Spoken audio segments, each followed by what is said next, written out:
오늘 우리가 함께 볼 하나님의 말씀은 출애굽기 34장 12절 말씀입니다. 출애굽기 34장 12절 말씀, 한 절의 말씀을 제가 봉독합니다.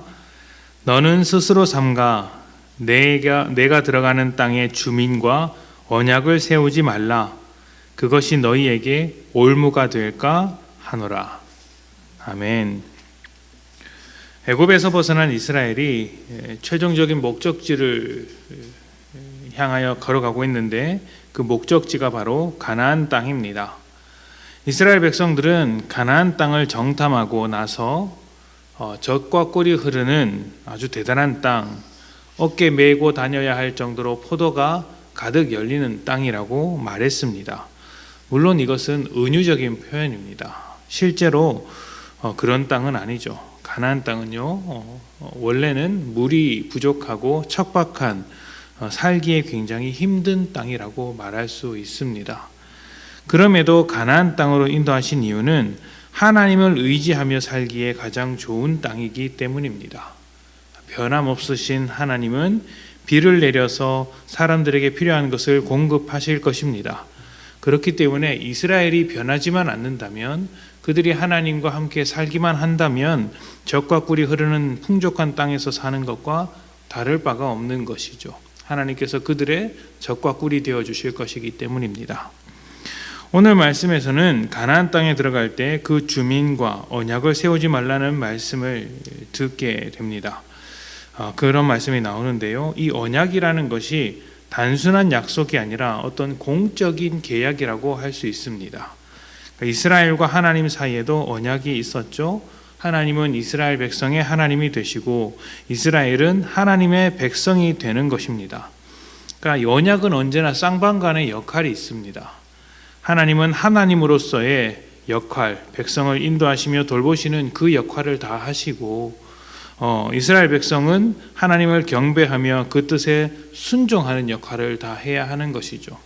물론 하나님은 백성을 향한 선하신 뜻을 가지고 있기 때문에 하나님을 경배하며 순종하는 그 백성의 역할을 다 할 때 사실은 백성에게 좋은 것입니다. 하나님도 백성에게 좋도록 일을 해주시고 그 역할을 다 해주시고, 백성도 백성이 복되도록 그 역할을 요구하시는 것이죠. 하나님과 언약한 백성들이 가나안 땅에 들어갈 때 주의해야 할 것은 그 땅의 주민과 새로운 언약을 맺지 않아야 한다는 것입니다. 이 언약은 무엇을 말할까요? 이것도 공적인 계약이라고 말할 수 있겠죠. 단순하게 보면 사람과 사람 사이의 어떤 계약이라고도 할 수 있지만, 사실은 그들이 믿는 신, 우상과 계약하지 말라고 말씀하시는 것입니다. 그들과 교류하면 교류할수록, 그들을 가까이 하면 가까이 할수록 우상의 문화와 우상의 가르침, 우상을 의지하는 그런 유혹들이 이스라엘 내부로 들어오게 될 것이고, 결국에는 하나님을 밀어내는 지경에까지 가게 됩니다. 젖과 꿀이 흐르는 땅으로 만드시는 하나님에게서부터 멀어지니 당연히 척박한 땅만 남게 되겠죠. 실제로 가나안 땅에 들어간 이스라엘 백성들은 얼마 지나지 않아 하나님보다 우상을 섬기는 일들이 참 많아졌습니다. 그것이 모두 그 지역 백성들과 맺은 언약 때문이 아니었나, 우상을 받아들이겠다는 계약 때문이 아니었나라는 생각이 듭니다. 이스라엘이 가나안 땅의 백성과 언약을 맺을 수 있듯이 하나님의 백성인 교회도 세상과 얼마든지 언약을 맺을 수 있다고 생각을 합니다. 이 언약은 일반적인 계약을 말하는 것이 아니라 세상의 생각과 원리와 내용들이, 세상의 주장들이 교회를 주관하는 것이라고 말할 수 있겠죠. 그래, 이것만 하면, 이것만 가지면, 이렇게만 하면 세상에서도 빛나는 교회, 성공하는 교회가 될 수 있지 않을까, 앞서 나가는 교회가 될 수 있지 않을까 생각하는 것입니다. 이스라엘이 우상을 쫓아간 것과 같은 그런 약속을 교회도 세상과 할 수 있더라는 것이죠. 세상의 어떤 가치들이 교회의 행복과 성공을 보장해 준다면 우리는 세상의 여러 가치들을 위해 또 열심히 헌신하게 될 것입니다. 그런데 그 헌신이 믿음과는 상관이 없더라는 거예요. 이스라엘이 왜 가나안 땅의 주민과 언약을 하게 되었을까요? 그 가나안 땅 주민들에게서부터 얻을 것이 있어서 그렇겠죠. 그들의 노동력이든 뭔가 좋아 보이는 것이 있었기 때문에 그것을 가지려고 했던 것입니다.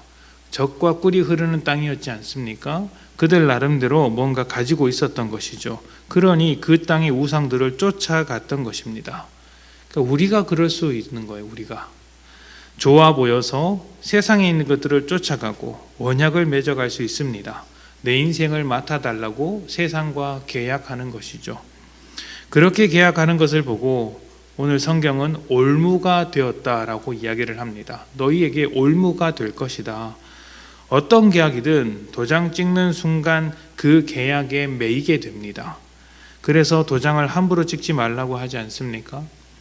우상은 피조물에 불과합니다. 신이 아닙니다. 오직 하나님만이 영원하시고 충만하시고 풍성하신 분이십니다. 그래서 계약을 하더라도 손해가 없죠. 하나님은 영원하신 분이고 풍성하신 분이시기에 날마다 우리에게 공급해 주실 것이기 때문입니다. 우리에게 매우 유리한 계약이라고 할 수 있죠. 하지만 우상은 피조물이니 부족합니다. 영원하지 않습니다. 언젠가는 사라질 것이고 우리를 돕고 인도할 힘도 없습니다. 그래서 겉으로 볼 때는 우리를 도와주는 것 같고 복되게 만드는 것 같지만 사실은 우리를 노예로 삼는 것입니다. 우리를 붙들고 더 이상 믿음으로 살지 못하도록 자유롭지 못하도록 우리를 그 아래로 끌고 가죠. 그것이 올무가 되는 것입니다. 세상에서 좋아 보이는 것이 있어도 그것을 가지고 사는 것이 잘못된 것이라고 말할 수는 없지만 그것에 매여 살지는 않았으면 좋겠습니다. 하나님 앞에서 때가 되었을 때 얼마든지 내려놓을 수 있다. 내가 그것이 없어도 얼마든지 복된 인생을 살아갈 수 있다. 라는 생각을 가지고 매이지 않는 삶을 살기를 원합니다. 그런 것을 하나 더 가지고 있을 때 삶을 보장받는 것 같지만 그렇지 않습니다. 오히려 우리를 노예로 삼습니다. 고통 속에서 방황하고 힘든 삶을 살게 될 것입니다. 우리의 삶을 보장해 주시고 인도해 주시는 분은 오직 하나님밖에 없음을 인정하시고 그런 모든 것들에게서 자유롭게 되시는 여러분들이 되셨으면 좋겠습니다. 우리가 이미 하나님의 백성입니다. 약속받은 백성입니다. 그 어떤 것도 하나님의 자리를 대신할 수 없으니 세상과 분리된 삶을 살아가시고 세상의 생각에서 멀어지는 삶을 살아가셔서 하나님과 함께하는 언약의 백성으로 날마다 성장하시기를 축복합니다. 함께 기도합니다.